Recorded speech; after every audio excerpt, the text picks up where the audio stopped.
For those of you who have not seen the online exhibition so far, we launched the URL this morning, so I'm just sharing it here in the chat as the official launch, I suppose.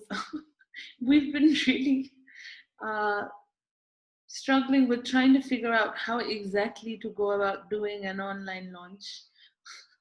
We're used to, usually gathering and clapping hands and doing the physical thing. But this is an interesting new experience.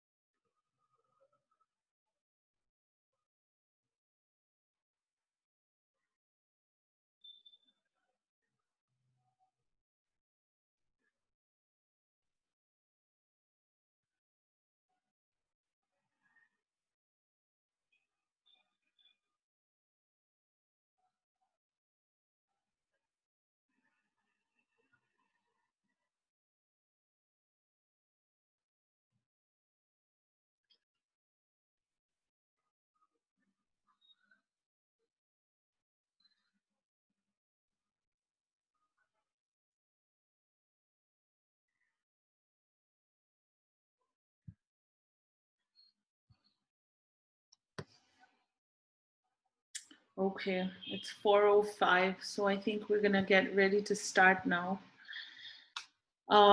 Just a note before we start, we are recording this session for documentation and archival purposes. So just to let everyone know that. And also a request as we move forward with our presentations and conversations. If you have questions, thoughts, comments, please feel free to put it down in the chat box, in the chat section, and we will come around to hopefully being able to address and respond to all of them, and also hopefully continue conversations outside of this session today as well. But please feel free to put thoughts or references or anything that comes to mind in the chat section as we move forward. So welcome everyone officially. It's nice to see you all virtually. It's been a while because we kind of paused all public programming at Photo Circle starting early March, which is when we went into lockdown. And we've all been hunkered down and trying to continue projects as and when possible. But we've been continuing closed group sessions and workshops and mentorships, but we haven't done a lot of public programming. So this is nice to once again sort of get out there, or so to speak, and have you all join us. So thank you. We were hoping for or planning for this exhibition to be a physical one. But, as when we were joking, when life gives you lemons, make an online exhibition. So this is the online manifestation of this project for the time being. It is an ongoing project for us, so we're hoping to continue the research work, but also the dissemination work and the other forms of engagement that we're hoping to create around this work in both online but also offline spaces. So as by way of introduction, my name is Nayantara. I think I know a lot of friends here, but for those of us who haven't met, I am the co-founder and the current director of Nepal Picture Library. And I will be sort of steering this forward, but we will be joined by Diwas, who is the curator of this exhibition, who will speak about the exhibition, and by Yutsha, Dahal and Dewan, who are our two research fellows, and by Shikhar, Bhattarai and Samagra, Shah, who have both, Samagra has been the multimedia fellow and Shikhar has worked his butt off on creating this exhibition online. And it's been a sharp learning curve for us all. And so Shikhar has really held the fort in terms of figuring out this ready-made technology and creating this exhibition. So I will start off by, I suppose, just telling you a little bit about what we seek to do at Nepal Picture Library, which is in the more recent years, I think, really been trying to challenge ourselves to look and to record and archive and narrativize and mobilize engagements of all sorts, from political to pedagogical to other social kind of community engagements, in cross-disciplinary ways. And this exhibition that we are presenting here today, and we've also been trying to think actually amongst ourselves whether to call it an exhibition in the first place. Should we call it an online exhibition? Is it a website? We don't know. We're still trying to figure that out. We're trying to really think through this exhibition making and experiencing exhibitions sort of processes. And for now, given the various limitations, but also possibly some of the possibilities that the online platform allows for, this is the form that we have arrived at for the time being. So we present this to you today as an outcome of a research project that we initiated in mid 2019 called the Indigenous Pasts Sustainable Futures Project. And after facing many challenges and especially delays owing to COVID this year, we sat on things for a while, but decided in the last couple of months to give ourselves a bit of a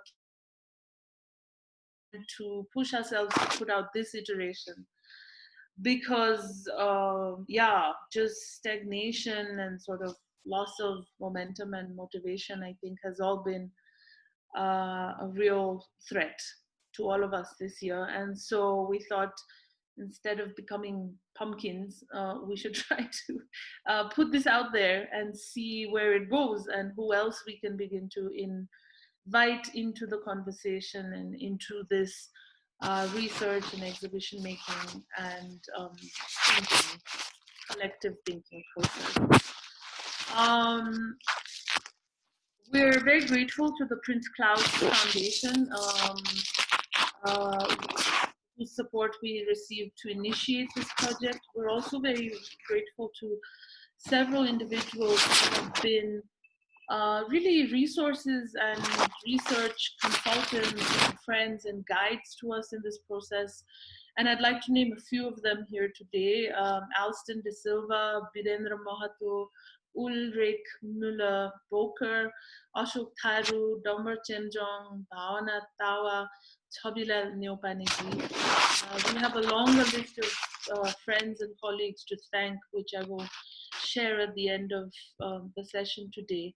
But really, it has been an incredible learning, a journey of learning and exploration for us, and we really couldn't have done it even this far, even though we're just a year into this process, without the help of all of these friends. So big thank you to everyone. Through research and archive building and storytelling, the project seeks to reimagine conversations around indigeneity and changes in ways of life and traditional knowledge systems and the impact of development and progress and indigenous ideas of futurity. We go a little bit further into these ideas when Diwas joins us shortly, as he is the curator of this exhibition. We've really tried to imagine this online iteration of the exhibition to also be a platform that hosts an open resource section, which will hopefully allow for sort of deeper explorations. And we hope to be able to build this collaboratively over the next couple of weeks and months. And so we'd also really like to take this opportunity to invite all of you to send in contributions for thought pieces, research, videos, interviews, material that might be interesting for us as a community, but also future researchers and art practitioners and anyone else for that matter who might be interested to do more thinking and more learning on these issues. So this is an open invitation right away off the bat.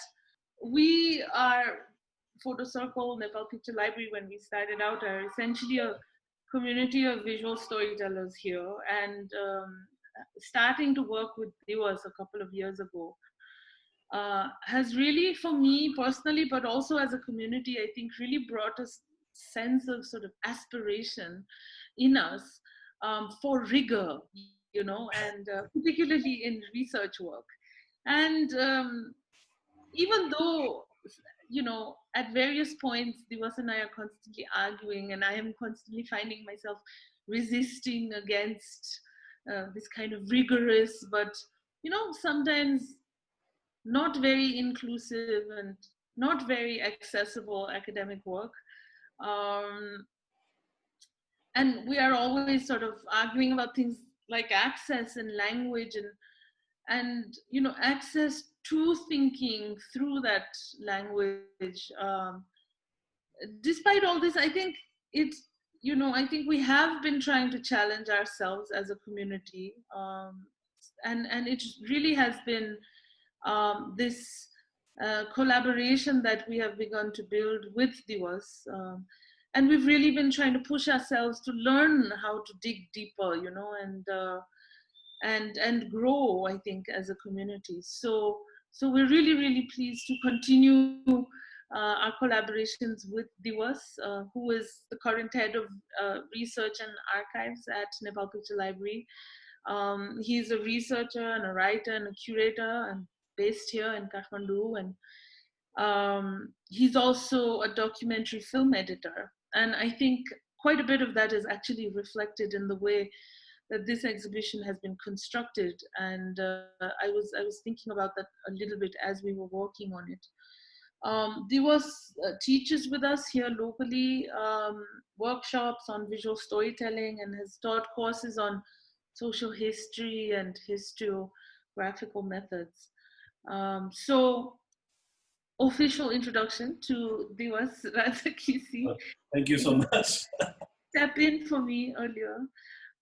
But just as a way of, I heard you, I arrived just as you were talking about viscosity a little bit, because yeah, I think the process of this project has been, like, we've meandered quite a bit, you know, and I think that meandering, yeah, there is, I think, quite a bit of value in just being able to take, it feels like a luxury, you know, to be able to take time to meander and explore and sort of find, you know, what we really want to get into. Because so many of these projects are unfortunately quite time bound, and, you know, the deliverables are so set and so on and so forth. So this for us has been a valuable opportunity in that way. And I was wondering, it was through the exhibition, you know, you've really, I think, tackled this idea of time and space quite directly. Yeah. And I was wondering if you could tell us a bit more about how you are arriving at that. Yeah. No, I think since we've been collaborating since 2016, and this issue of time has been quite like heavily sort of present in our work. I think one of the reasons why that is because NPL is really aspiring to be an archive, like an actually usable archive where researchers can come and use them. We want it to be useful as a place for researcher, as a site where histories can be written. And all of our exhibitions, including this one, oddly, is in a way about possible archives, how we can sort of find archives where there are none, and find, like, do this archiving work in interesting, unexpected ways.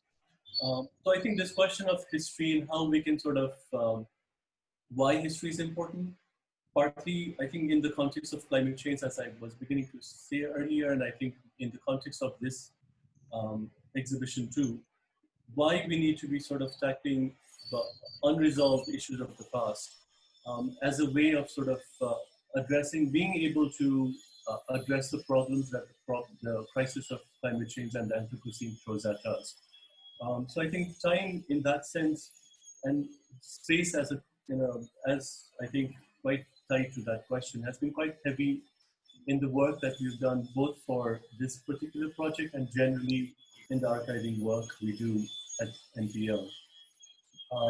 I think the more sort of, I guess, directly related to the Skin of Chitwan is also this issue of how indigenous communities, and especially Tharu community that we have tried to tackle through this exhibition, how certain kind of people, because of the, I think, progress, development, modernity, and all these other problems of the Anthropocene, get kind of thrown out of time and out of place.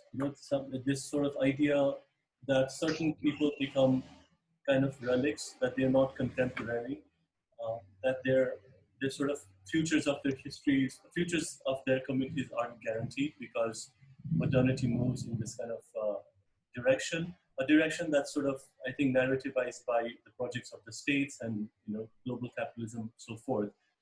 So I think there's this issue that we confront when we try to build archives, that there are entire histories and entire bodies of people and communities of people who get sort of completely jettisoned from history.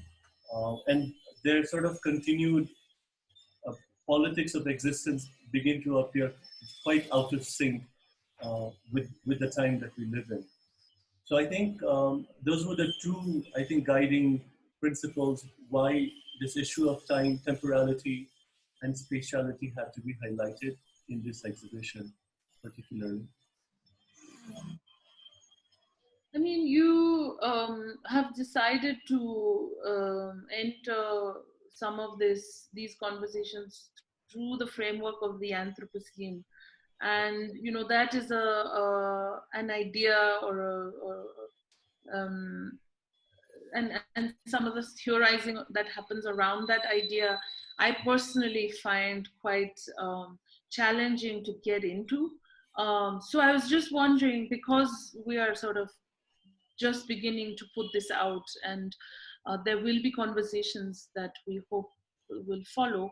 But I was wondering if you could speak to us a bit more about that, and in particular, how you have seen or situated us here in Nepal within that, time frame. Yeah, I think it's not something I'm comfortable with myself either. It's not something I've spent a lot of time thinking of, and there are people here I can see who can speak to it much more than I can. I think the issue, as I was trying to say earlier too, when you disappeared and I had to come up with something to say, is also, I think, that the conversation around climate change, and I think Anthropocene being a way to broaden that issue of climate change as merely some kind of, as a problem that can be only understood in a scientific language. And I think that's mostly how we encounter this problem, that it's a sort of certain kind of flow of carbons, so forth, and that, the biggest crisis of our times, I think climate change being the most important issue that we as people, not just people, but everyone, humans and non-human beings facing in this world together, that we don't know, we don't have the language, or the discourse around it is not set up in a way that invites participation from everyone. I think that was an issue for me. So rather, more than my own sort of expertise in this field, it was this sort of urge to sort of join the conversation and shape the conversation with the work that we do as, as for us specifically as artists, as humanities scholars, as activists of other kinds. We're not even environmental activists, but feeling that this is an issue that is global. It affects everyone. It affects every kind of politics, and it's not just the issue of specifically global warming, but all kind of other issues are tied to this issue and will get worse and worse and worse. So I think this exhibition, this work, the project itself was a way of saying, how can we shape the discourse around climate change in a way that encompasses much broader kind of conversations as part of it, as a part of how we imagine what the solutions to climate change is. And part of I think, the wager here through this work is that it really requires grappling with histories that we have left unresolved. And counting on this, I think this question of the future we've brought up quite a bit in the exhibition too, which is the seeing if there is a futurity for indigeneity in Nepal and in the world, and to see if we begin to address those questions, if that would help us address some of the issues and problems and crises of climate change as well. I think that it became a kind of a thought experiment in that way. The history that we are trying to write here or present or suggest here became quite speculative and suggestive in that sense. Is that it's history that hasn't played out, but it's history that's urgent and necessary. So for many of us, growing up, for myself included, Chitwan as a place, is really something that we regard as a place of recreation, a site for tourism, a site to encounter nature and wildlife, especially within the national park there, and to go on jungle safaris, and also to perhaps find a bit of sort of solace and in that proximity to what we experience to be nature. And I'm speaking as sort of like a current generation of Nepalis. And for us, I think this project, and for me in particular, has really been a process of re-looking at a particular place, and a particular site, and really looking in a way that requires a certain reorientation, of what we know and understand, and of meeting and encountering people, but also that place, and asking and recording and showing and telling, and that we are in the business of doing, and really trying to learn and think through and think. I mean, outside the box is like a cliche, but really trying to rejig the thinking that one has been accustomed to doing about a certain place, right? And to really think of this landscape also as a peopled landscape that is haunted. And you go into these ideas quite a bit through the exhibition, that is haunted by forest gods and dreams and fantasies, and histories of very deep dispossession and dislocation and extraction and trauma and loss, so these are very contemporary issues, but at the same time they have very deep histories. And so could you just talk a little bit about in the process of the fieldwork, etc., and also in light of us doing this work in terms of attempting to build archives, to write histories, etc., what you were finding from the 50s, from the 60s, from the 70s, what kinds of material in individual but also institutional sort of sources were you locating? I mean, I'm really glad you used that word, orientation, and I think you were describing the experience that we ourselves had this time going into Chitwan as well as Chitwan National Park with a very different kind of intention of trying to understand something else from the landscape as opposed to the way that we may have visited earlier. So I think you're right in describing that we were seeing, even just being in that landscape, things quite differently this time. And I think the whole exhibition has been shaped around that experience we had, and I felt is what needed to be highlighted. And I think I brought the question of orientation is how it's been shaped from early on. And I think the argument there became, there's a kind of a way that earlier generations of Kharazmi have oriented themselves in that space, and the kind of indicators that they were using to map Chitwan.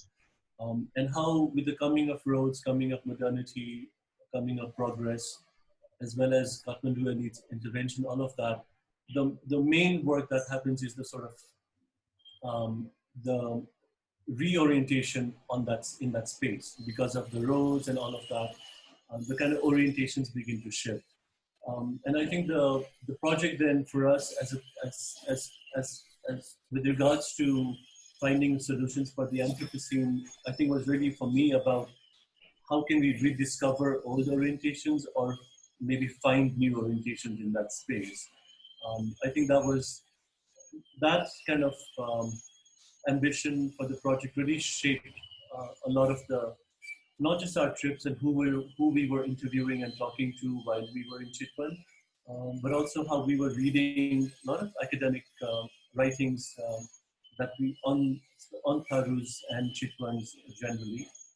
What kind of information to glean from those kind of writings as well, I think was really shaped from, I think, precisely this issue of orientation. I think in terms of archive, I don't think we found there was a lot, or maybe we didn't do a good enough job, or we didn't have enough time to do the work. And also partly because we arrived to Chitwan in a kind of a meandering way, because initially we were thinking of doing 4 places, a much more sort of broader coverage of the experiences of indigeneity in Nepal, but that was going to be, we were going to be spread very thin, so we ended up focusing in Chitwan. So I think we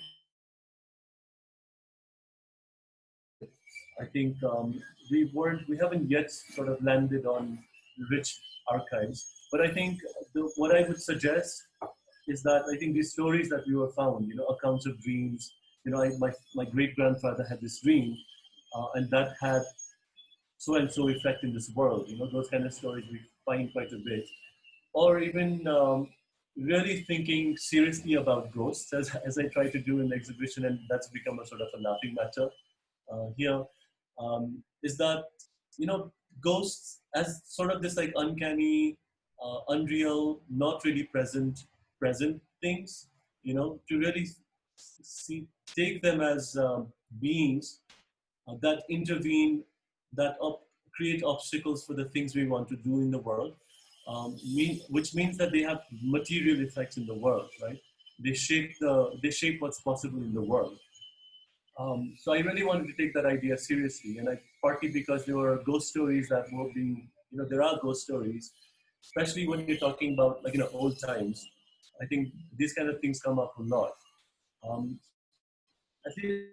mean, for me, it becomes an issue of how do you make these kind of accounts, these kind of memories actually active as an archive.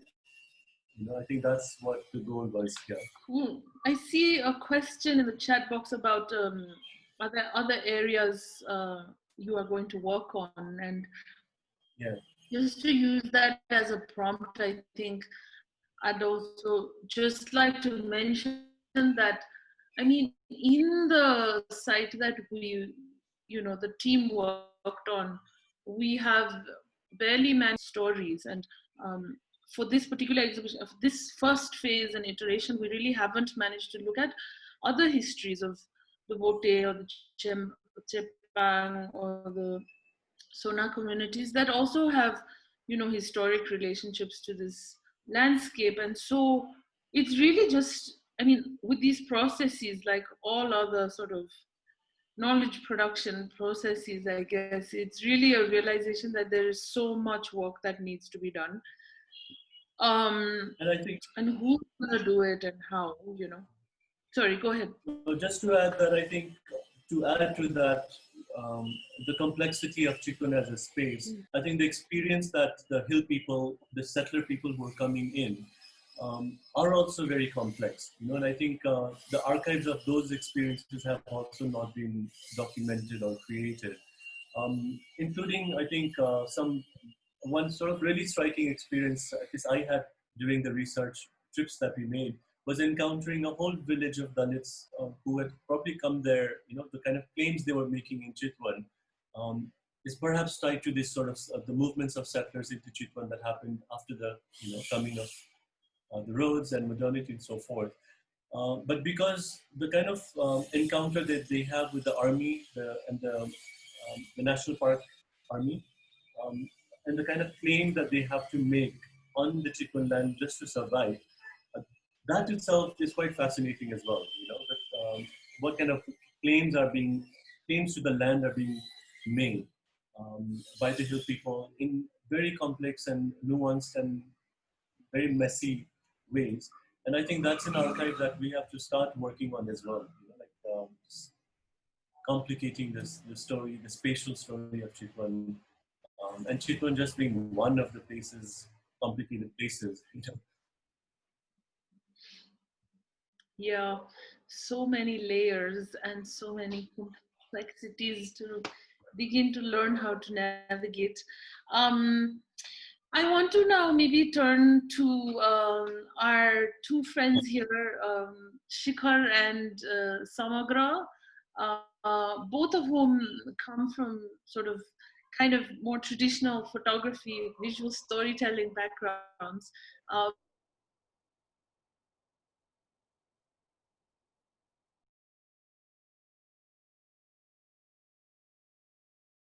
whom but definitely working through images and creating narrative work. Samagra was involved in this project as a multimedia sort of fellow, actually producing new work. And Shikhar has been involved in terms of really manning the station and managing all assets that come in and all the not so sexy work that goes into building and maintaining archives, and not so visible but incredibly important work that goes into all of this. He also uh, was the guy on our team who cracked ReadyMag and we basically figured out how to put this thing together, and therefore is responsible to a large extent for the design of the entire exhibition. So could I ask, I don't know who wants to go forth, but go first, but you guys to just share maybe your experiences about what it's been like working on this project. I'll go first, okay? So like I had a wonderful time, working with the NPL team. So the thing that I enjoyed the most about working with the different forms of media, from the archival photos to the videos and to the audios, and like how they all like work in a cohesive manner to add like depth to the story. And like also like talking about my personal experience, I was really nervous at the beginning of this project because like I have never like done something of this caliber before. I was really anxious. I was filled with feelings of inadequacy, things like what if I mess this up, what if I am not able to deliver. So I had a difficult time dealing with all of that. um, but slowly, like as we progressed, things started to take shape with the help of the feedback and the mentorship. We were able to find the right balance between the abstractness and the documentary style of shooting. And I think, yeah, and I think in the end, it worked out wonderfully. So, like, the whole experience for me was like a roller coaster ride, and I enjoyed it. Yeah, so that's my story. Okay, can you guys hear me? I'll go next. Um, well, I just mostly help put things together for the website. But initially, because the plan was not to have an online exhibition, it was supposed to be a physical exhibition. So it was quite difficult in the beginning because we hadn't planned that way, and the contents weren't. But in a way, because it was going to be a multimedia sort of exhibition, it sort of helped to incorporate that in our website as well. Um, and initially, once the decision was made to have this in an online version, I started looking at the different platforms, and like we tried like 3 or 4 different platforms, and each of them had like limitations to it. It was only about like 1.5 months ago or 2 months ago that we found ReadyMag. Sagar, a colleague of mine in Photo Circle, he pointed out ReadyMag because one of the um, workshop group started use the platform to showcase the exhibition. So I just started looking into that. There were a lot of functionalities that I couldn't access because you needed a premium membership to do it. So, but I still started playing around with it, and I found out a lot of websites made with ReadyMag, so I could figure out what can be done. So it was about a month ago or so we started working on it. And for me, like being part of Photo Circle for so long and doing so many physical exhibitions, like the the thing that we had to figure out was how people would interact with the exhibition. Like for example, for like a physical exhibition, you could guide people in a certain way. But for this, like because it's in an online platform, you had to think about things like you never thought you would, like how fast are people now scrolling speeds, for example, what are the screen size people mostly use. I just found out yesterday that nowadays laptops, have like touch screens and people can't hover in it, so they can't use the hover function in the website now. So I'm still like, we're still figuring it out, and so it was fun. I mean, this was a whole new sort of experience for us. In terms of updates on the website, there are a few updates coming along. There will be Nepali translations coming on the website shortly, maybe in a week or so, and a mobile version which is not working right now. And if we have the energy to design it all over again, we will have it shortly. But yeah, that's about it. I mean, it was a fun learning curve as well.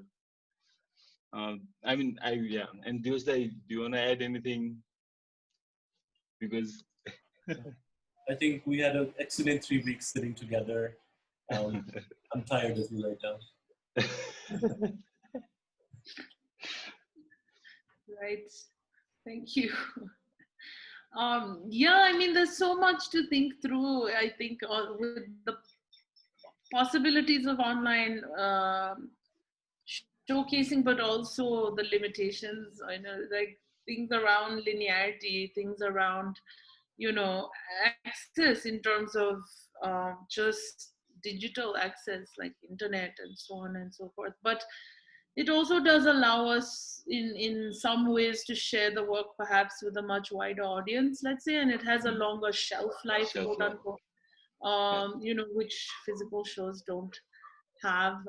Physical shows are also very expensive to produce, so this whole period has been thinking through a lot of these things, and who knows where we're headed into the future. We might decide to only do this and never see anyone again at a physical show, or never do this again. We shall see.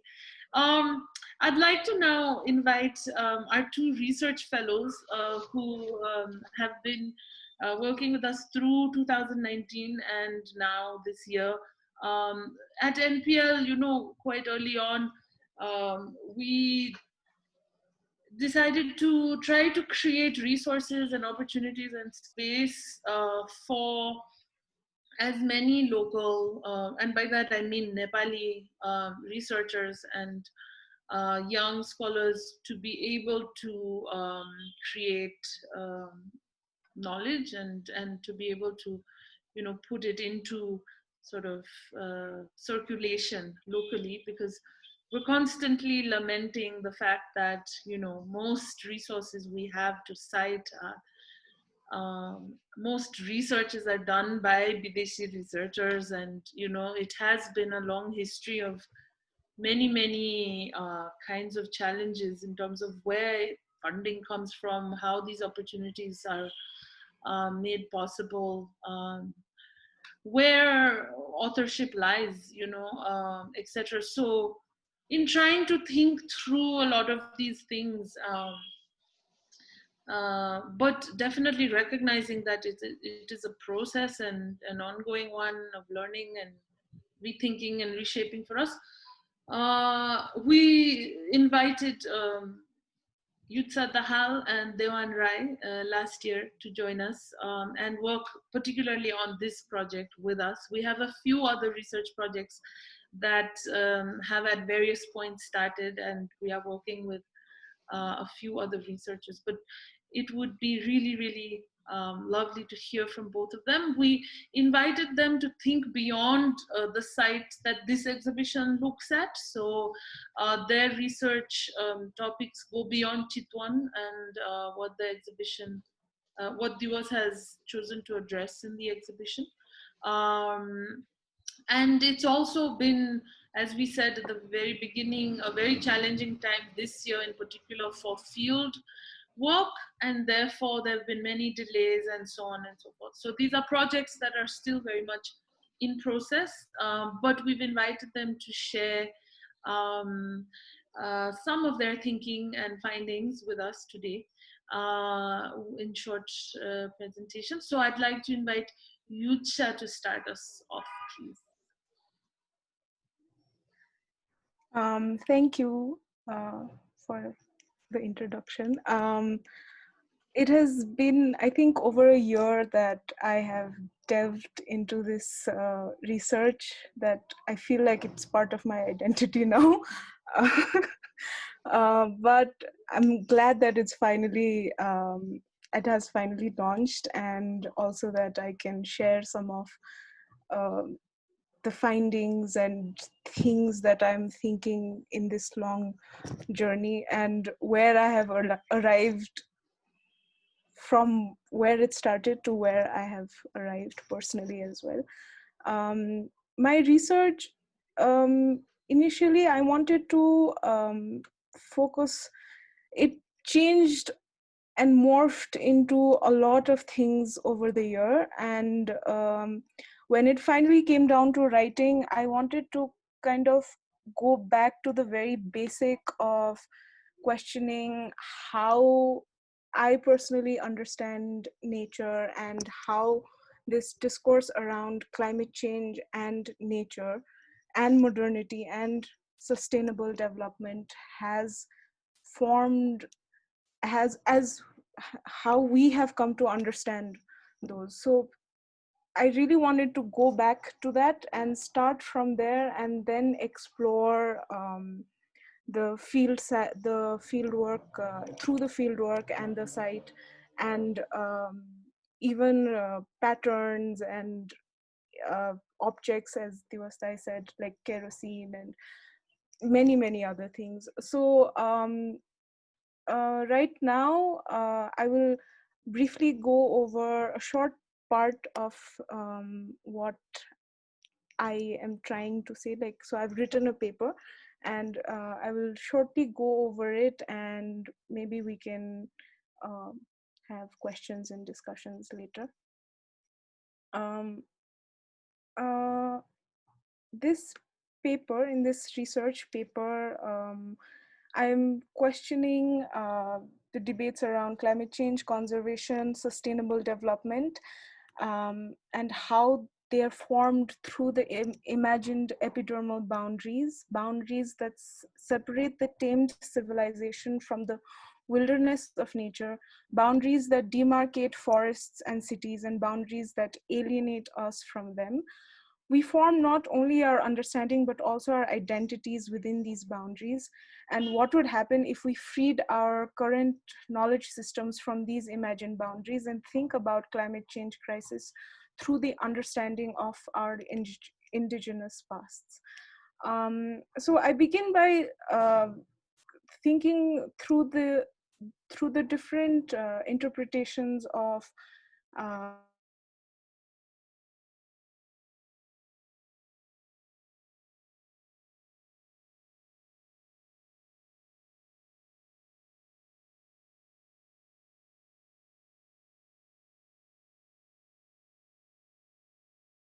from humans for for intervention or command, and the method and ethics or either that could arise.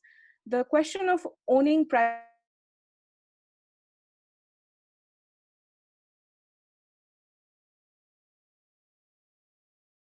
improvements in the agriculture notion where we see nature as an object that humans could operate. During the Industrial Revolution, nature came to be a lonely place of wilderness, a place where industry was not. And at the same time, there were some contradictorians who saw and claimed and fought for the necessity of non-interference in nature, while most saw it as something that they had that had to be improved and reshaped for human consumption.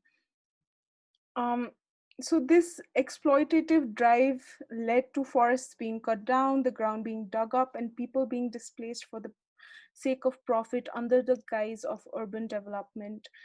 And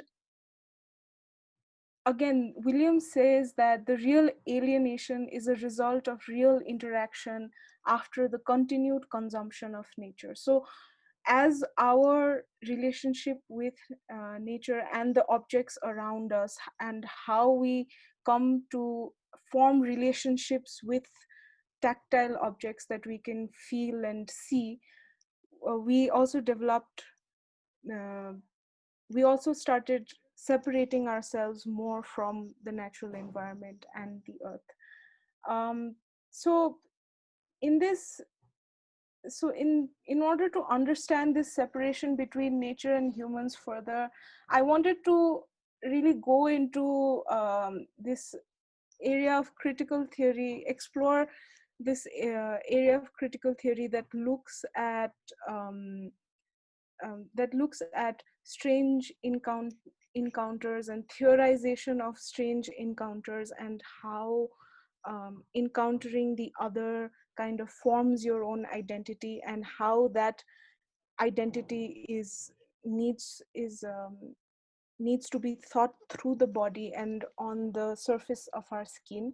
And in the beginning, it was very tough to kind of wrap my head around what the text was trying to say, and if I should even attempt to read it in the first place. But I still pushed through, and after I think 3 or 4 months of mulling those ideas over, I still don't have 100% grasp of it, but I feel like entering in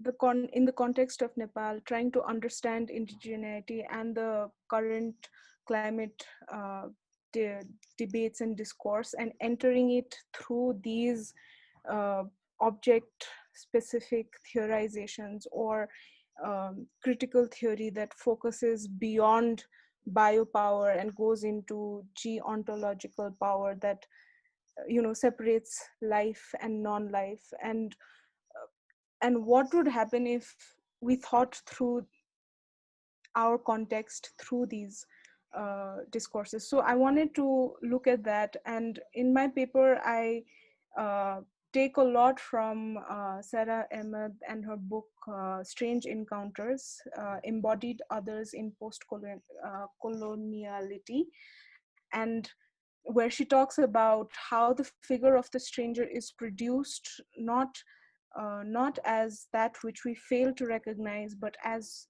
which we have already recognized as the stranger, and also how she uses this symbol of the alien as the stranger, um, and aliens as a trope to symbolize the other who needs to be saved or civilized by the white savior or colonizer, has been used countless times in science fiction films, and some of the popular ones being James Cameron's Avatar and so on.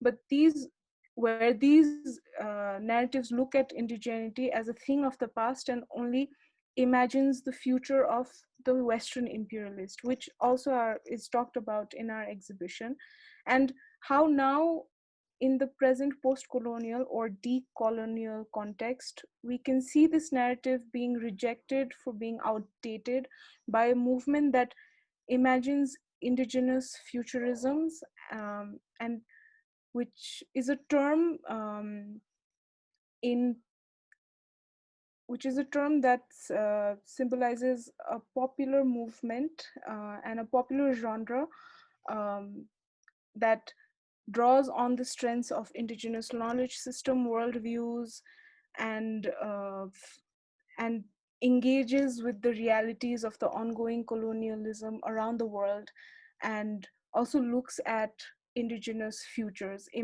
uses sci-fi as a genre to look at indigenous futures. And it takes a lot from Afrofuturisms, which we see in films like Black Panther and so on, which is pretty cool.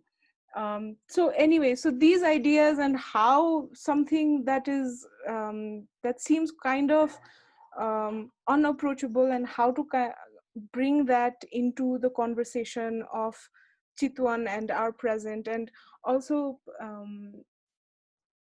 also bring this theory outside the academic realm and into something that is more accessible to a wider audience. So that is what I wanted to do. I will not go into more details right now, but unless we want to discuss it in the discussions part. But yeah, I will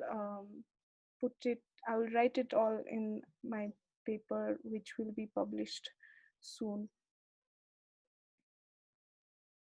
Thank you, Yutsha. We will be publishing the paper soon. And because I was awful and I forgot to do this, I do want to tell you a little bit more about Yutsha. Yutsha finished her master's from the School of Arts and Aesthetics at JNU in Delhi, and is interested in alternative approaches to history, and has this really solid training in visual culture and performance studies. So it's been really, quite often we struggle to be able to work with local researchers and academics who have a background and some training and some grounding and interest in sort of visuality and working through the visual. And so it has been really great to get to know and now work with Yutsha now for the last 1 year. And we're hoping to be able to continue to work together and build on all of this work that we are doing together. So now I'd like to introduce to you somebody who actually requires very little introduction because he is like the most famous of us all. Dewan Rai, who is our second research fellow. Dewan Rai's reporting on on issues of human rights, social justice, and Nepali politics has established him truly as one of the most involved and credible journalists of Nepal. We did a lot of meandering together also with Dewan Rai, exploring a lot of topics. And today he will share with us something that he has arrived at for now and will be continuing to work on over the next couple of well, we shall see. What is time? We shall see how long we all continue to work together. But Dewandai, please, the floor is yours. Thank you for the introduction. Um, yeah, I was the last to, come up with that conceptual, idea for the papers. So, because of my journalistic backgrounds, I think the idea itself is a very much like a journalistic. Um, it's about displacement. Um, I mean development and displacement. We have most of the time we think that um, development is inevitable. This is very much necessary, which is also an aspirations of Janjati's people also. But uh, and when they are displaced from, and most of the time, uh, the places which are, considered very much um, exotic, pure. Um, these are the places where Janjati live, mostly indigenous community live.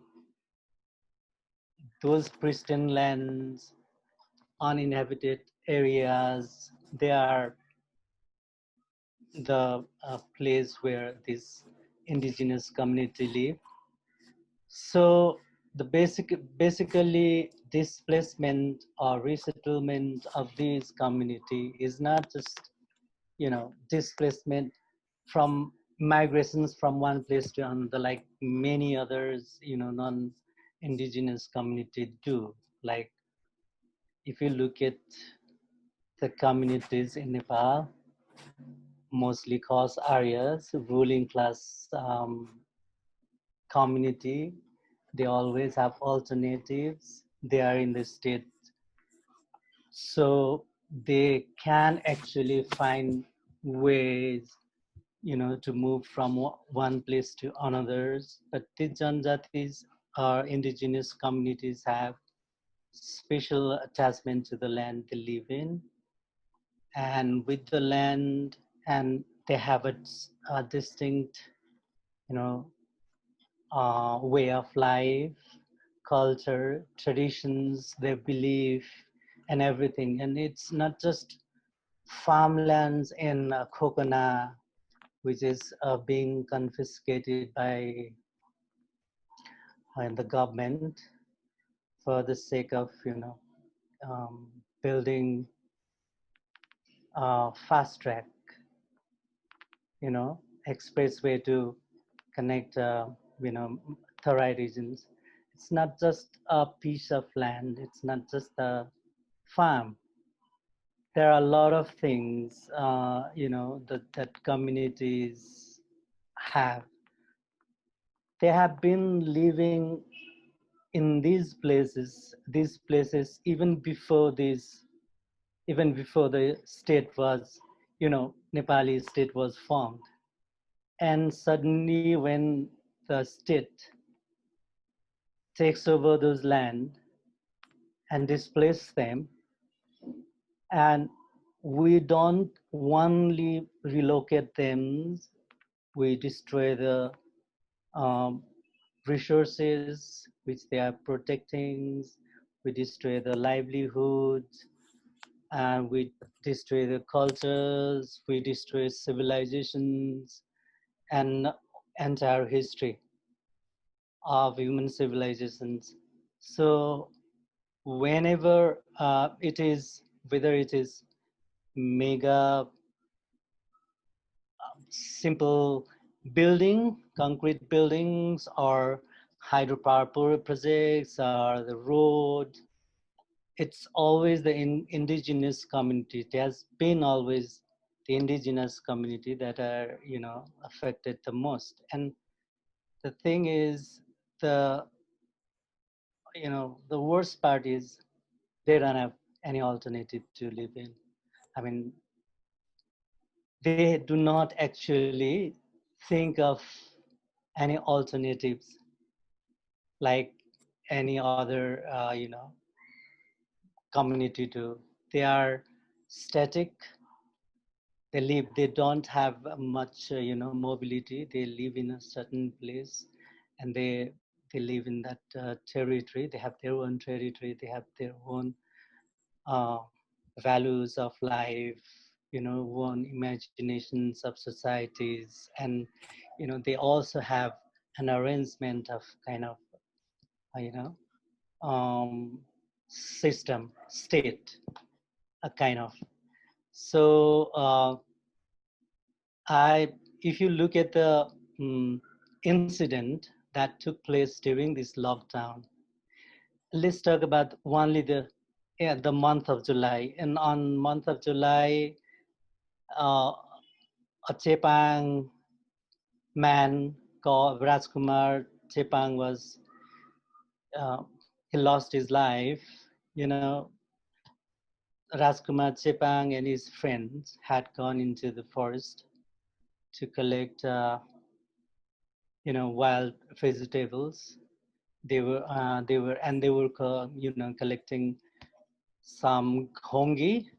It's a kind of snails considered a delicacy in their communities because it was on Shravan Sakranti. It was festive day also, so they had gone into the forest to collect a few, vegetables, and National Park security arrested them, beat them brutally, and Rajkumar finally succumbed to the injuries that army personnel, inflicted.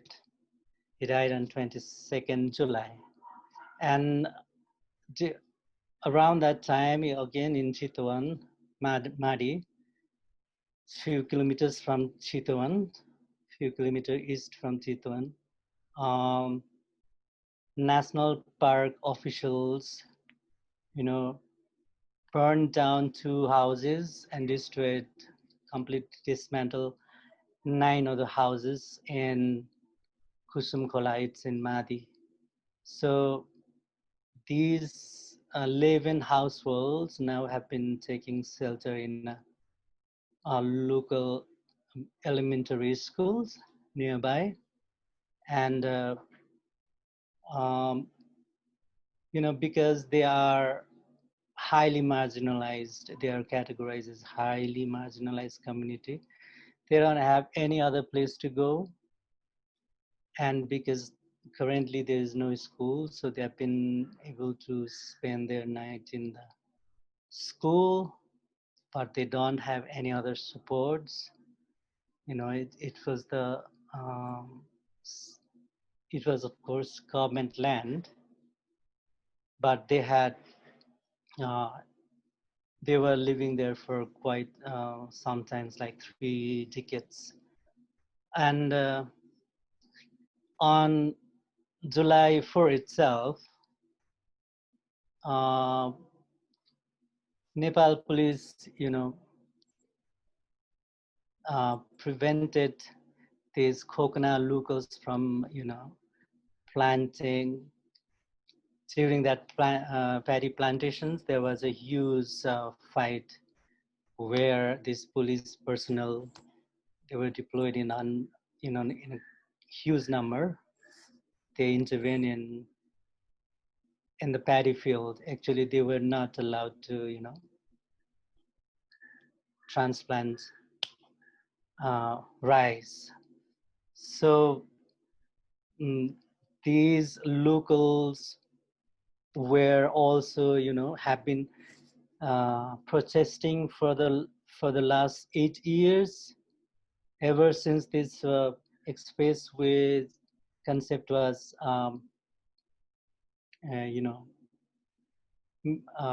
brought. And then this expressway alone is going to, take over like 912 ropani of land in Khoknang and Bungamati. It is and Khoknas is also a place where the government has drawn up, blueprint of different mega projects like the outer ring roads and satellite city. I don't know what exactly that means. I mean, that is so ridiculous. Another Bagmati corridors, and another project which is still pending for a couple of years is high tension power lines that pass through this village. And if all those projects are to be implemented, then Kokana will be completely wiped out from this from here. So basically, these plans and projects are, um, uh, brought up by the states. There is no consultations, no consent from the local people, the actual people who are affected by these projects. And that's the reasons why Kokna peoples are also not happy. And also because they told me that they have been giving land to the government in a couple of times, like they gave the lands for Bhaisepati presidential areas where these government minister quarters are being built. They gave land for Radio Nepals. They gave land in many other places, over 16,000 ropanis of land.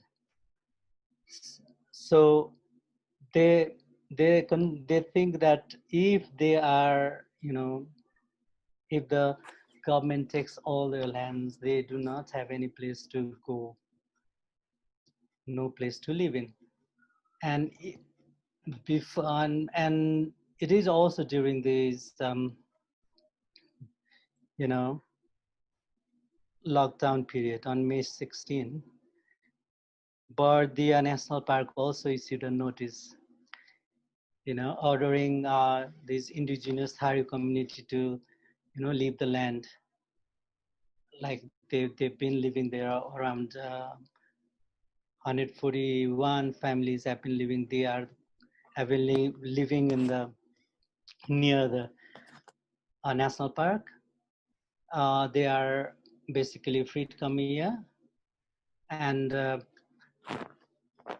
the park authorities want them to, things that they are imposing the land that belongs to this the park. So after this was reported in a local newspaper, and then it drew attentions of national rights activists, and then even National Human Rights Commission also came forward, and then they intervened. And these people have been living there, but they have been living in constant fear of being kicked out. So if we look at these incidents, these are few representative cases. We can see that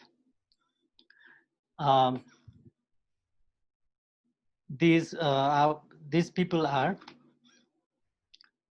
indigenous people are affected all across the country, and they are being displaced.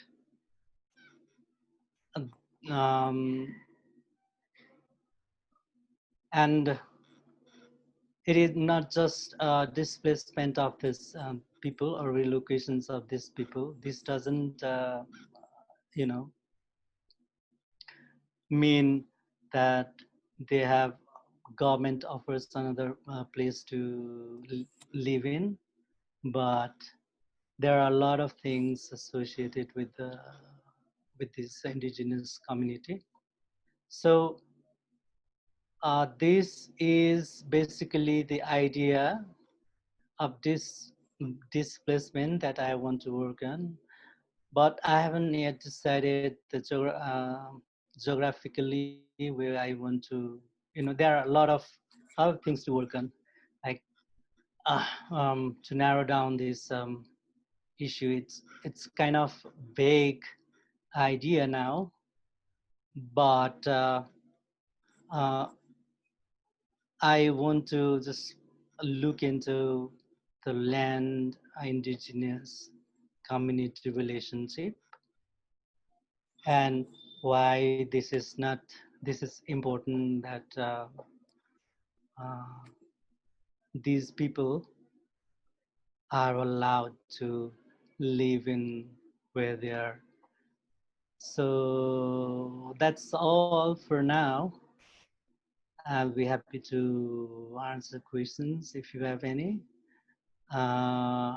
because it's a work in progress. I just started,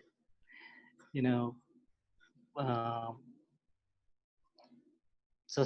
on working on it. So because I initially had another idea, but like my friend already pointed out that there were a lot of changes over the period. So um, I'll work on it, and then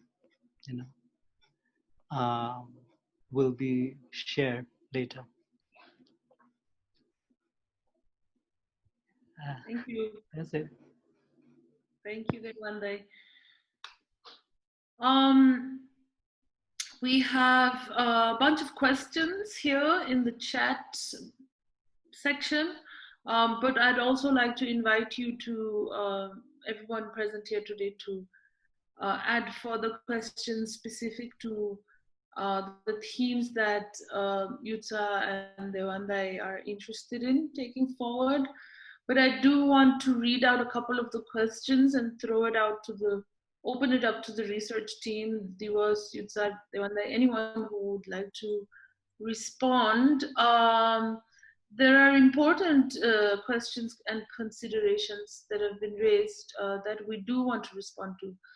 So one is a question about whether the team came across narratives of resistance by Tharu communities, because there is a history of this kind of resistance which has also been written about by Nepali scholars.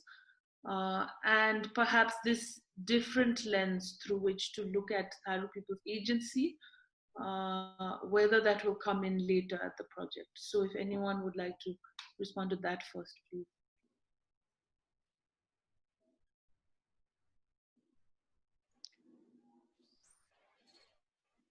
Should I go? Yeah. Wanda, you want to tackle that, or? No, you go. Yeah. I mean, I think it's an interesting question. I think the easy answer, or I guess in the larger picture, the more important answer to that is that living turns into resisting. Survival itself turns into resisting in many ways, when you do histories of this kind. So I don't want to count that out as forms of resistance. And that requires a very careful kind of accounting. But I think in the sense, in the form that the question that appears here, what I would say is that I think when you look at the broader sort of Tharu movement in Nepal, partly I think because of the prominence of the Kamaya eradication movement that happened through the 90s and 2000s, that's kind of occupied a lot of the conversation around the Tharu movement in Nepal. And so, yes, there are very important political movements of stories of resistance coming from Nepal that are important. But I would say Chitwan wasn't the scene or the space where a lot of those movements were taking place. I think the sort of the epicenter of the Tharu movement has always been far west. Dang and Kailadi, Birendra, those areas. And I think those sort of like spatial differences are also important. I think the answers to those questions are complicated and manifold. So yeah, that's how I would answer. I think because we were looking specifically at Chitwan, and Chitwan itself doesn't have the sort of dramatic stories of revolution and resistance in the way that you get to hear from Bardia, Keladi, elsewhere. I think it's not the narrative of the political experience in Chitwan as it is elsewhere. Perhaps there was two things that come to mind that we could also share is an explicit example of Tharu resistance that hadn't been documented, that actually came up in an earlier project that we were working on, which is the Feminist Memory project. Perhaps if you could touch on that. And also what you just said about these daily forms of resistance, which are more quieter forms of resistance. I was particularly struck with, for example, the material, for example, meeting with Ramdin Chaudharyji, who is Gurau or a shaman there, and encountering the diaries that he kept that have these incredible drawings and records of different kinds of medicinal plants but local indigenous sort of plants, and these forms of archiving that that local communities are doing in their own way, quiet ways, and so perhaps thinking of resistance also in these forms and not necessarily in the context that we are perhaps used to thinking of it as, especially in the last couple of decades and the sort of identity-based politics and that realm, the rights-based political realm that we currently live through. But if you wanted to respond to those two things also quickly. Yeah, I mean, I totally agree with you. I think we are more trying to orient ourselves to these more micro and hidden and small forms of resistance. And I think at the end, yeah, I mean, I think even to be Tharu, continue to be persist as Tharu turns into these sort of very small and big forms of small ways of resisting. I think what you're trying to point out from the experience from the Feminist Memory Project, which was the earlier research project that we had done, and we did an exhibition that's there too. We'll probably put it out at some point as an online exhibition too. That'd be amazing, Shikhar. But yeah, I mean, there was one story that we had found from Bardia, which was really eye-opening, of this group of women who had sort of started organizing and led land-based peasant movement against local landlords there. And a lot of stories like that that hadn't been documented, stories that somehow, not somehow, I think we know the reasons why these slip sort of our broader attention, and how they are made to sort of elide inclusion into the sort of narratives we build about the nation, historical narratives. And to suddenly see how if we begin to sort of narrativize the broader history of the country by placing yourself in these sort of spaces and those kind of perspectives, what kind of account would be possible? What can we say about the country? And not just, and it would be an account not just of that group of Tharu women, for example, that will look, something interesting happened here that we need to remember. But I think situating ourselves in those spaces and looking at what's unfolding at the larger scale as a, what we call national history, I think that's been a really incredible experience that we started learning from the Feminist Memory Project. And that's I think that kind of sensibility towards doing research, trying to understand history is really seeped into this project as well. I think absolutely has been there. There's also another very important question around the earlier issues of agency, but also issues around positionality of our own identity and our own sort of positions based not necessarily only along ethnic lines, but I would imagine class, gender, all of this stuff, right?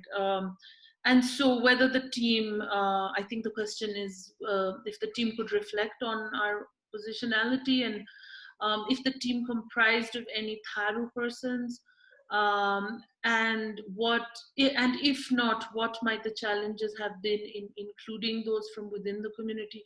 Do you think this might have affected the research? If you think that it has affected the research? Someone else should go first. Yutsha, maybe you should start us off on that. Anyone, one of the researchers.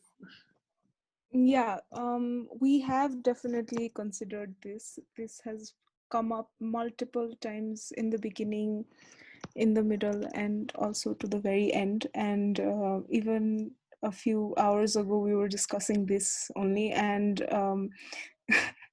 and we're thinking about how the aim of our research was to, and not just this specific project, but our projects in Nepal Picture Library in general, is to widen the discourse beyond representation, and also explore different points of entry and access to understand the different issues that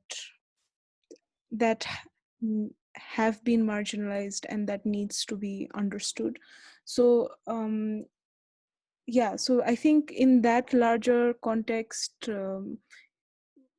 it's equally important to kind of self-reflect and think about where you as a researcher and your own identity comes in the research itself, and while also thinking about the bigger picture. So you have to kind of see where you come, and yeah, and also I'm very thankful to all the people from who were Tharus, who have contributed immensely, and also the previous and the research that has been done years ago, and papers that have been written many years ago by other scholars, and how that kind of really propelled us to arrive at the conclusions and findings that we have come to arrive today. I'll add something to that, if that's okay. I think, I mean, you're right, Kumud, in asking that. I think when we started working, we were very careful about, how to constitute the team. And I think we're very mindful that the correct representations does happen, even from the very beginning. We don't have a Tharu person in the team itself. That much is clear. Part of the reason why that happened was also because we didn't start by saying that we're going to work in Chitwan or in Tharu communities. We were saying Nepali indigenous communities broadly, and we were looking for perhaps scholars, researchers, or possible sort of histories that could be written, and sort of figuring out where we're going to situate ourselves for this project afterwards. And I think that might be a reason why that contributed to why we didn't have a Tharu person on the team. On the team. Having said that, I think once we decided that Chitwan was going to be the place where we're going to commit to doing this work, I would really want to say that Birendra Mahato, who is at Chitwan Tharu Museum in Sogra, Bachodi, his contribution to this has been fundamental, not just in terms of the access that opened up to us for this research, the kind of viewpoints that opened up, but I think quite fundamentally in shaping both the form that the exhibition has taken and the kind of questions that came up. I think Birendraji's contribution has been quite immense. And I do want to acknowledge him right now, because we can't include him as part of the team, but he has, his stamp on this project is quite large. Yes. So after we get through some of these questions, I do want to talk a little bit about some of the programming that we have planned. And Birendra ji and other friends from the field who have collaborated with us closely in various ways, we are hoping to be able to draw them into some of these conversations and really sort of rely on their positionality and their physical location in Chitwan as well. Something that we have started talking about, thinking about, and that requires more conversation, but I'm really hopeful that this will move forward, is a closer collaboration with the Tharu Cultural Museum and Research Center that Birendra Mahato is the founder of. Our friend Tom, who I'm not sure if he's on this call today, but has also been, he was the one who actually introduced us to Birendraji in the first place. They have also been working together quite closely, and Birendraji has been trying to pull in various other scholars who have worked in Chitwan, in and around Chitwan, over the last couple of decades, so to build collaborations. The reality is that, you know, we're working within many constraints and challenges. Having said that, totally, you know, acknowledging the importance of continuing to have these questions and conversations around positionality, I think, for sure. You know, I think at Nepal Picture Library, as you know, some of the others were sharing, we've done quite, one of the first sort of deeper history works that we did was looking at the Dalit movement, and then we were working on the Feminist Memory project, and then on this project, and really trying to, you know, even with the best of intentions, trying to constantly ask ourselves how we understand and work through some of these issues of representation, positionality, you know, of issues of authorship, issues of appropriation, issues of, you know, all of these that are issues that are very challenging. Should non-Janajati people be doing research on Janajati issues? You know, do I I've been going through personal existential crises, several of them actually in the last couple of months as well, in terms of my double Janajati-ness that I seem to have quite a bit of a street cred for, but that I have done zero work on these issues, you know, and that I have zero legitimacy. And so, you know, there are a lot of these very challenging things that certainly need a lot of careful navigation. And I think these issues have come up through the research process. These issues have also come up just in the last couple of weeks and days, as I've also been working on some of the programming. You know, if there was an article out yesterday, I think, by somebody who was defending his position as a non-Newar in writing about Kwati, in writing about a Kwati recipe that he had written about, and therefore gotten a lot of flack for on social media. And so these are challenging things to navigate for sure, I think, and particularly on social media, because we're living so much of our lives on social media, particularly now, and within the context of a particular kind of, I mean, I hesitate to do this because it's like, what can be said publicly and what is not. But then I do think that these are things that do need to be said. You know, a certain kind of political correctness that is also required when one is having these discussions publicly, and certain things that some friends might discuss within closed groups, but might never sort of feel comfortable in discussing in wider public settings within the backdrop of a certain kind of a call out culture that we do also exist within, a certain kind of how much space do we have to actually critically engage with some of these questions, difficult questions, in the public realm, and what kind of spaces of trust, what kind of communities of trust, whether we call them, are these inclusive or exclusive communities of trust,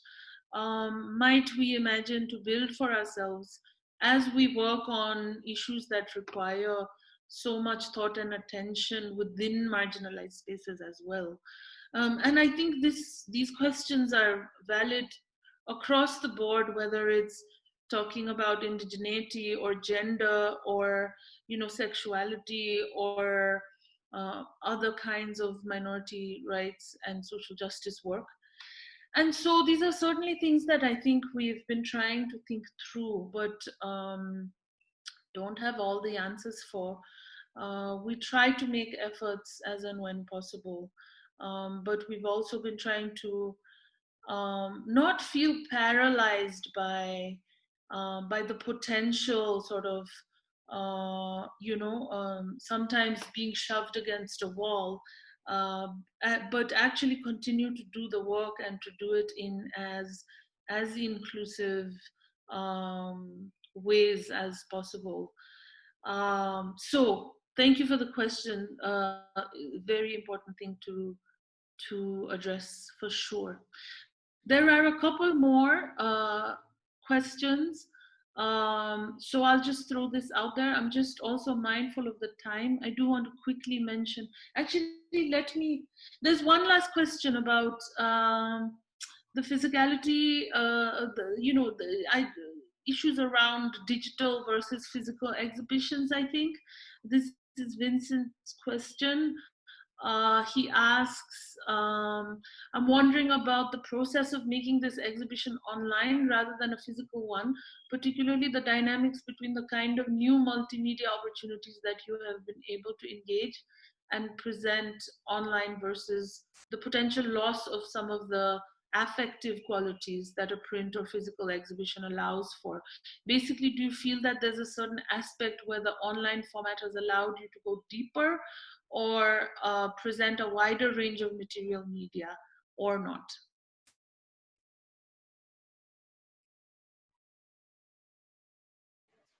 Can I answer? Or Sure, go for it. you want to answer, Auntie? No, you go first. I'll follow maybe. Shikhar should join in as well. I think Shikhar was saying something that addresses some of the issues here. I think we were quite paralyzed in the beginning because I think a lot of the thinking initially had been around a physical space, an exhibition in a physical space. And I think the sound was always going to be an important part of the exhibition. Not just the interviews, but you'll also notice in the exhibition there is sort of like soundscapes, including the sound of the mill and the tractors. And I think the idea we had was really an immersive one. I think the history had to come out. Actually, all of the text was generated later. The original idea for the exhibition didn't have a lot of text. So it was going to be a very sort of sensorial, also haptic, because we were thinking of putting a lot of objects, including fishing nets, all kind of items that we could find in Chitwan. So it was going to be that kind of exhibition. So I think with the material that we had and how to translate that into a digital one was quite a challenge in the beginning, just in terms of the mental block it created. I think what we realized was switching to an online sort of version of it, it really required, it called for very different kind of skills. It called for different expertises, which we have tried to sort of work around. I don't know if we necessarily have that. I think for me personally, I fell into, as NT was pointing out, into this documentary editing mode. And I think you will see that kind of thing seeping in a little bit. I think, yeah, that's what I switched to, like how can I narrativize this?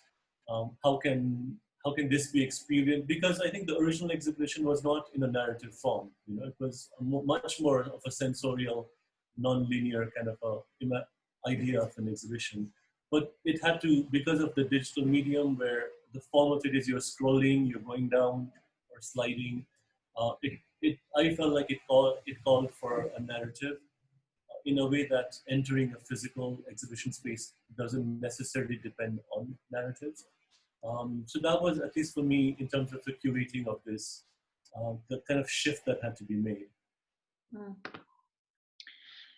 My quick response is that I've always been, even just thinking about photography as a medium, right? I've always been quite far away from the materiality of it. So honestly, I don't miss the physicality of this exhibition so much, because also maybe because I think I've just been so preoccupied with thinking about what the digital space allows for. And some things that we're hoping to do in the next few weeks as we build this exhibition further is add, for example, there are bits of audio and interviews interspersed in the exhibition. But these are really excerpts, very small excerpts of much longer oral history interviews that were conducted in the field. And so we're really looking forward to transcribing, translating, and adding that sort of deeper material, the research material that the teams was able to gather. So often I feel like in the process of narrativizing, whether it be for an exhibition or a book or even a journal article or publication, so much of our field research, the materials that we're able to gather, is completely omitted. And this online platform somehow feels like there is this possibility to include, and to really sort of open it up as an archive, really. And that's why I think for me personally, some of the hesitations of calling it an exhibition versus this versus that, maybe that's where it comes from. And so we're hoping to create more layers to this narrative that is on the surface seen as this exhibition, but hopefully as resources that different people for different purposes might find useful to use. I want to quick jump. There are quite a few questions, and I don't know if we're going to have time to get to all of them, but I want to jump quickly to one. Amina is saying, I'm wondering how there are theoretical ideas, how these theoretical ideas, and she's referring to Yutsha's presentation, help make sense of the local discourses of Samriddhi and Vikas going on in Nepal post-federalism. So if anyone would like to respond to that.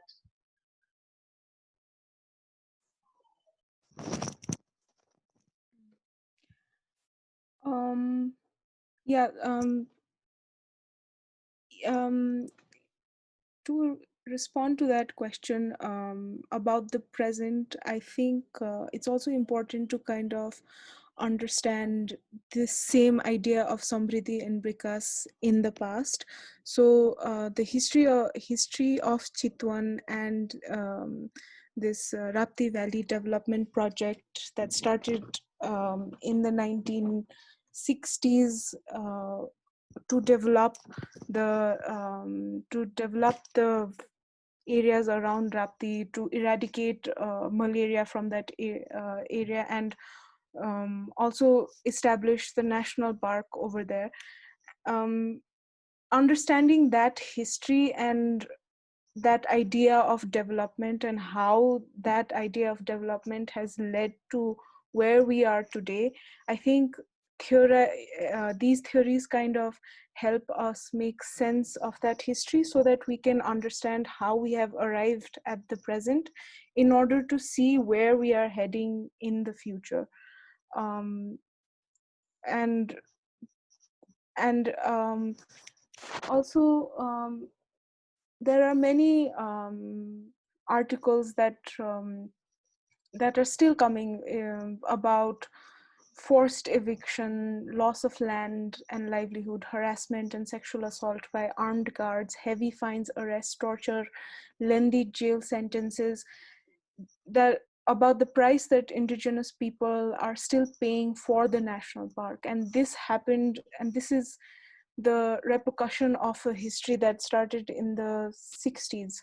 and we can still see that today. And at the same time, we also see this rhetoric of conservation that is used to enclose land, forest, water, and also of to conserve wildlife, and how we are made to kind of choose between this binary of save wildlife or allow people to go fishing or allow people to live in this area. There's this certain kind of either or choice that you are kind of unconsciously made to make. So using these theories, for me personally, have kind of helped me understand how we have arrived at a situation where we have to make these binary choices. And if development uh, for liberation or to bring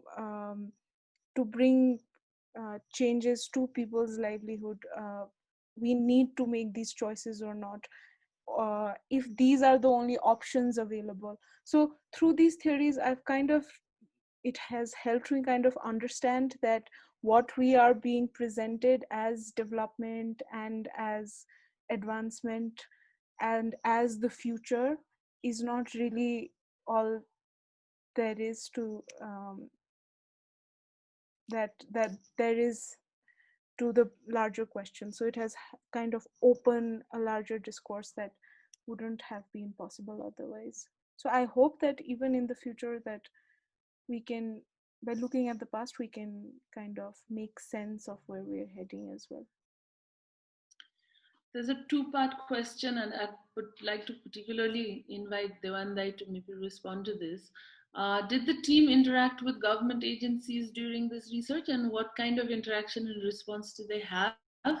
And in which way do you plan to engage with government actors to possibly promote this alternative approach perspective that the research and the findings sort of perhaps promote? And I particularly look at Dewan for this because we've been talking a lot about his and our shared activisms and engagements with the government, or our reluctance to do it, and the burnout that comes with doing a little bit of it and attempting to do more. So Dewan, if you have any responses for that.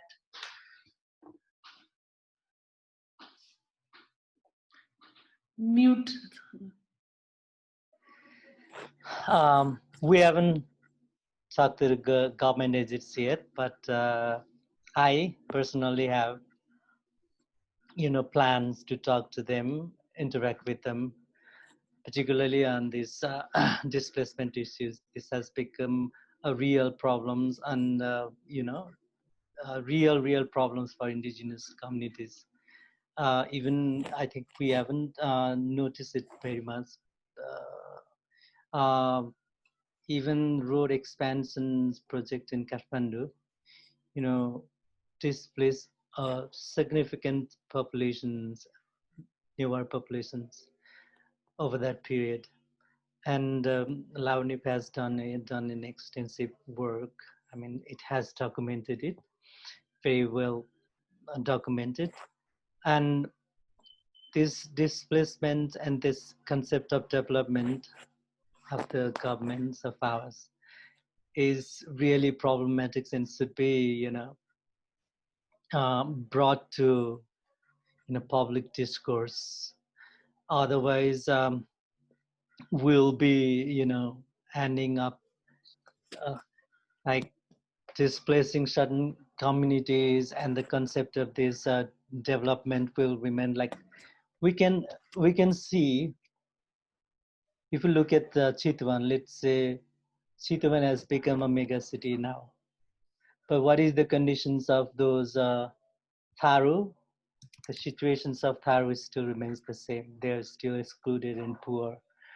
The whole idea of Rapti Valley Development Projects was to, transform social, economic changes, reforms. But now, what happens is these indigenous peoples are still in the situations they were where they were like centuries ago.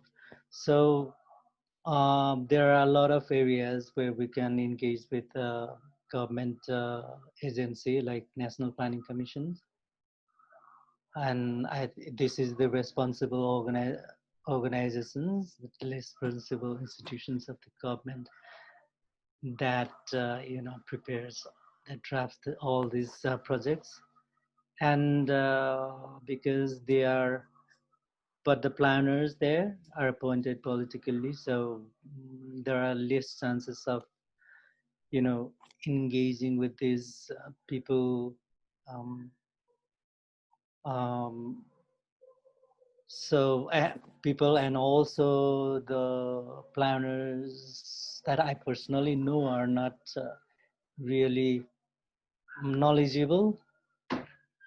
So but we want to engage with, I will definitely like to have their thoughts about the concept of development and then displacement and resettlement and issues. Thank you. Yeah. Yes.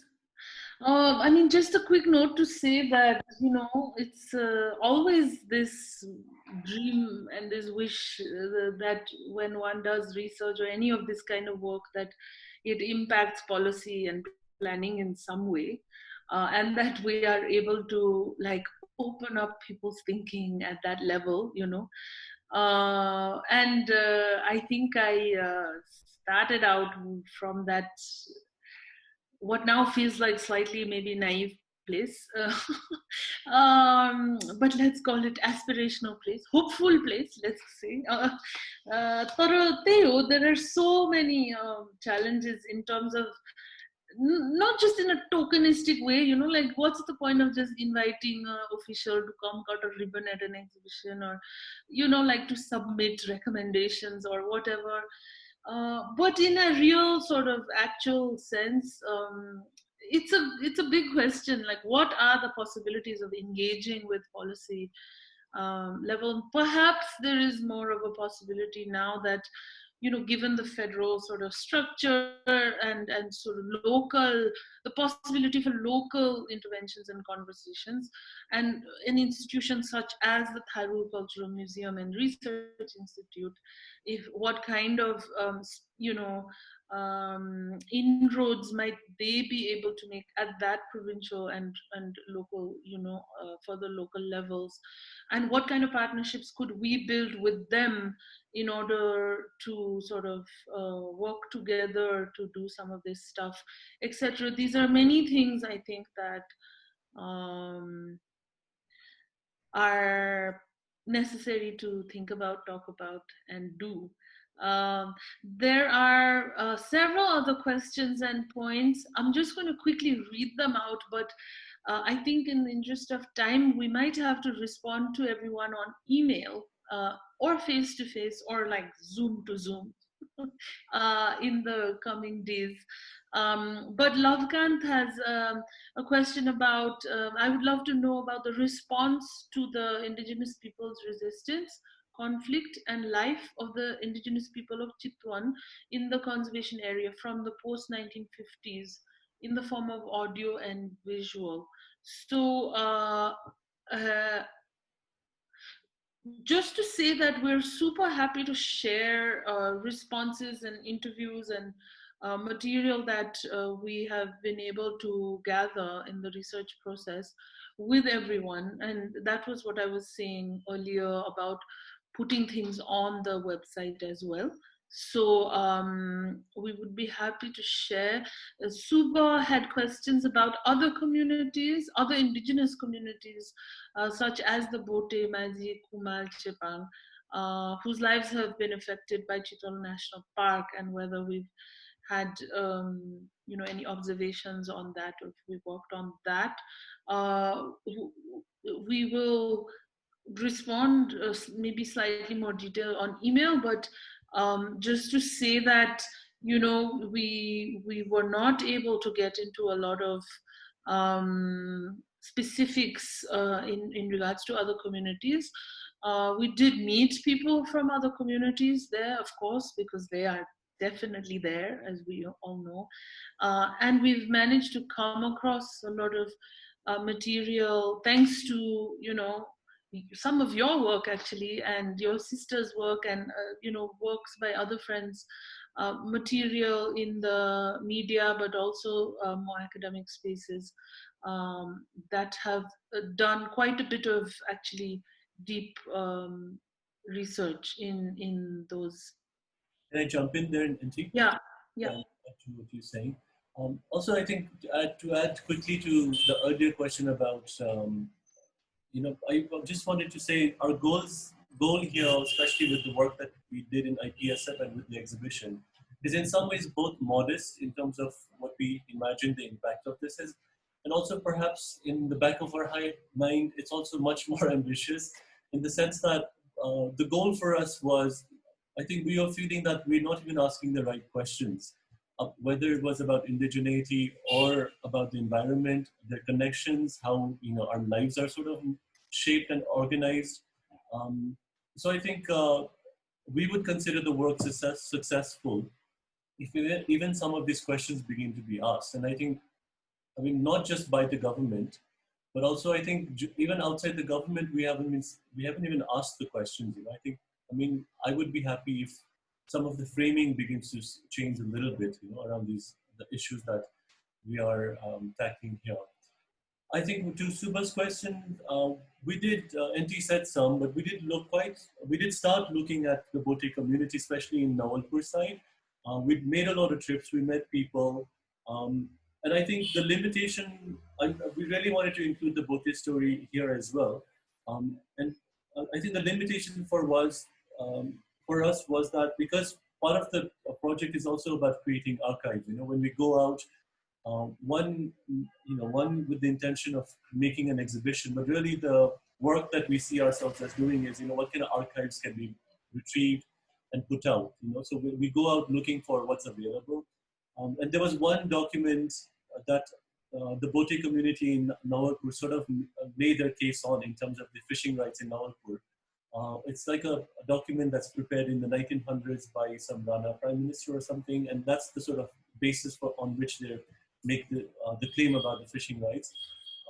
So we really looked for it, and that's been a really interesting experience of finding out what kind of archival records make indigenous claims possible. And how we as archivists, it becomes our jobs to sort of preserve some of these actual records and documents that support or not support, right, some of the claims that are being made. I think it would have been amazing if we had managed to include the Botes, partly because I think much more than Tharus, the implication of a whole way of life being criminalized by, by modernity and all that. I think Botes have suffered the consequence of that much more severely than Tharus, I think quite visibly. When you go through the landscapes of Chitwan and Nawalparasi, that becomes quite evident how poorly Botes are doing, even compared to Tharus.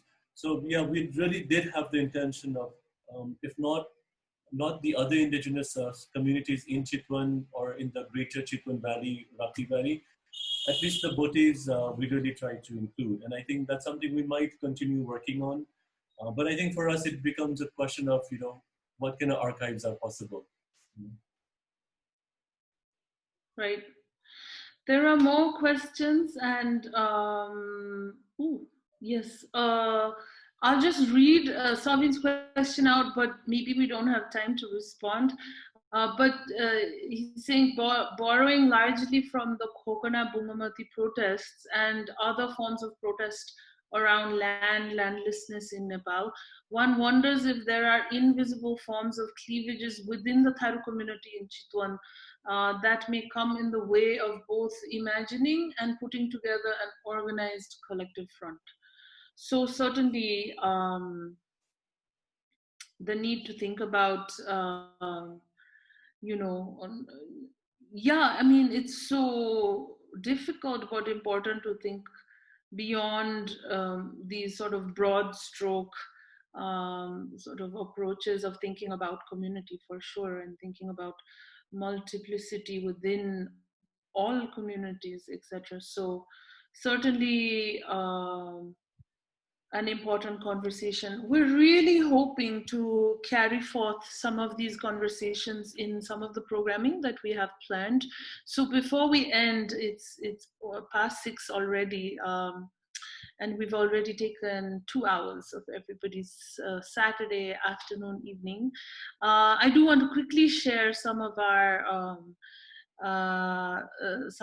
programs coming up. So next Saturday, which is the 22nd, from 4 to 6 p.m., we will have a panel and a discussion that looks at sort of countering the violence of loss and erasure, and ways of building archives for the future. And we will have 4 friends and colleagues, well, 5 of them, join us to talk about the different kinds of works that they have been doing. We will have Sharare Bhadracharya, who's from Sri Janalaya, a group of arts educators, and they've recently worked on a series of Tharu children's books projects. And Shari will share some of that work and their experience of working on that. We will also have Birendra Mahato ji, who we refer to throughout this conversation today, speak to us about the process of setting up the Tharu Cultural Museum and Research Center in Chitwan now, and some of the challenges of some of this cultural work, this kind of museum making work that he is doing there. We will have 2 friends, Amrita Sardar and Sabita Bujel, who are both youth fellows with the KTK Belt project, which is in the eastern part of Nepal, and they are working on this incredible project called the Indigenous Knowledge Portal project, and doing a lot of incredible work in terms of reimagining models for conservation and ecological work and education around like eco-education type work.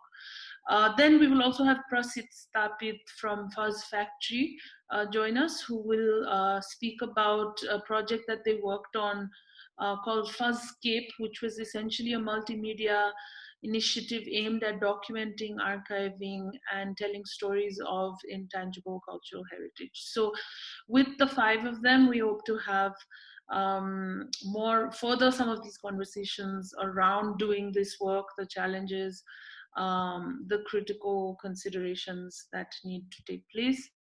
That particular panel will take place largely in Nepali, and we will share all of this. We have another panel planned really to try to deepen our understanding a little bit around issues of land, landlessness, and land reform in particular. So we are still finalizing the panelists for that panel, but we have had interest and commitments from several people who have a lot of experience working on these issues, but also perhaps might be able to open up some new ways of thinking for all of us collectively in terms of thinking about ways forward. We also have an interesting presentation planned by Ashish Thaji, who is a computational biologist. And Ashish has done this interesting research looking at what I call stomach bacteria, but what he calls human microbiomes. And he did the study looking at 4 communities in particular, the Tharus, Rautes, Rajis, and Chepangs, to sort of look at stomach bacteria and to look at how changing lifestyles, like these communities have gone from being foraging populations to farming populations to now sort of urban populations. And so by looking at stomach bacteria, trying to understand sort of dietary history and try to understand issues around thinking forward in terms of public health, in terms of other forms of sort of other forms of implications on particular communities that have, been through these transformations. We also have a panel thinking through some of these ideas of indigeneity and the Anthropocene. And for that, we will have Alston De Silva, Pasang Yangji Sherpa, and Austin Lord, all three very serious academics join us to take us through this thinking. And then finally, we have also a panel planned, which I am for now tentatively calling Indigenous Pasts and Futurity, but to really think about this question of the future, and to, initially it started out by saying, let's have a panel discussion, but then after some conversations with a few friends, I think one of whom is here on this call with us, Sabine, and I don't know if Kailasji, I saw her name earlier, both of whom, I chatted with, and I think the three of us were thinking through this, maybe independently, but also in my conversations, and really thinking maybe we should just have like a non-panel type of brainstorming / dreaming / I don't know what kind of a conversation that we don't necessarily even have to open up to the public, but more sort of a closed group exercise of some sort, of trying to grapple with thinking about the future, because so much of work around indigeneity happens, as we are trying to do, in the past, right? And in this attempt to race against time to try to record and archive things that are being lost, that at such a neck-breaking speed, and so much of our time and attention and professional commitments go into looking at the past, into ensuring and fighting for rights, so on, that, perhaps I don't know how much time we have had to think about the future and to sort of do it in a kind of utopian way. So we're going to try to attempt doing that exercise collectively. And so this is an open invitation. If any of you would like to sign up for that, please email us. We will also be sending out more information and invitations as well for all the programs. So, oh my God, I talked a lot. Thank you for joining us, everyone. It's always a bit nerve-wracking to put things out, but thank you for being kind and critical at the same time, which we really appreciate. And sorry, Diwas, were you saying something? I was going to say, you forgot to mention we were planning a session on ghost stories and other stories. Oh, yeah. Sharing stories. Oh yes, we were also planning a storytelling, but really like a storytelling session where we get to share stories that we heard from our grandmothers or our grandfathers or our scary uncles and aunts who told us their ghost stories. So yes, we do plan to have the ghost or the story session as well. That's it, I think. Thank you once again for joining us. And it's getting dark here and we're losing lights. But the exhibition link is up and alive. So please feel free to share with friends and anyone who you think might be interested in this. And we hope to see you again over the course of the rest of August for some of this programming. So thank you once again. Thank you, everyone, for joining us today. Thank you. Thank you.